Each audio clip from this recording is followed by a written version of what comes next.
اور جب تم نے موسیٰ سے کہا کہ موسیٰ جب تک ہم اللہ کو سامنے نہ دیکھ لیں گے تم پر ایمان نہیں لائیں گے، تو تم کو بجلی نے آ گھیرا اور تم دیکھ رہے تھے. پھر موت آ جانے کے بعد ہم نے تم کو اثر نو زندہ کر دیا تاکہ احسان مانو. اور ہم نے بادل کا تم پر سایہ کیے رکھا اور تمہارے لیے من و سلوہ اتارتے رہے کہ جو پاکیزہ چیزیں ہم نے تم کو عطا فرمائی ہیں ان کو کھاؤ پیو، مگر تمہارے بزرگوں نے ان نعمتوں کی کچھ قدر نہ جانی اور وہ ہمارا کچھ نہیں بگاڑتے تھے بلکہ اپنا ہی نقصان کرتے تھے.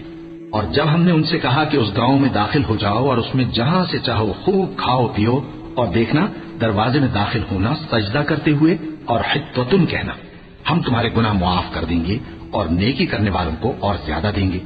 تو جو ظالم تھے انہوں نے اس لفظ کو جس کا ان کو حکم دیا تھا بدل کر اس کی جگہ اور لفظ کہنا شروع کیا.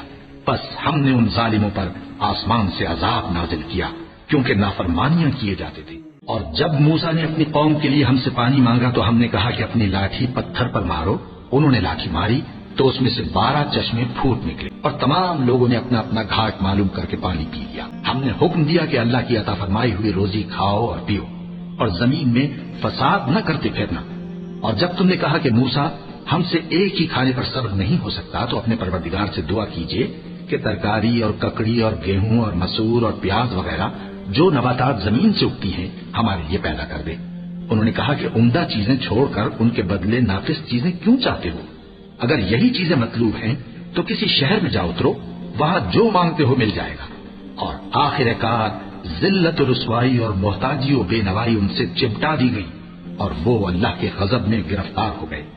یہ اس لیے کہ وہ اللہ کی آیتوں سے انکار کرتے تھے اور اس کے نبیوں کو ناحق قتل کر دیتے تھے، یعنی اس لیے کہ نافرمانی کیے جاتے اور حد سے بڑھے جاتے تھے.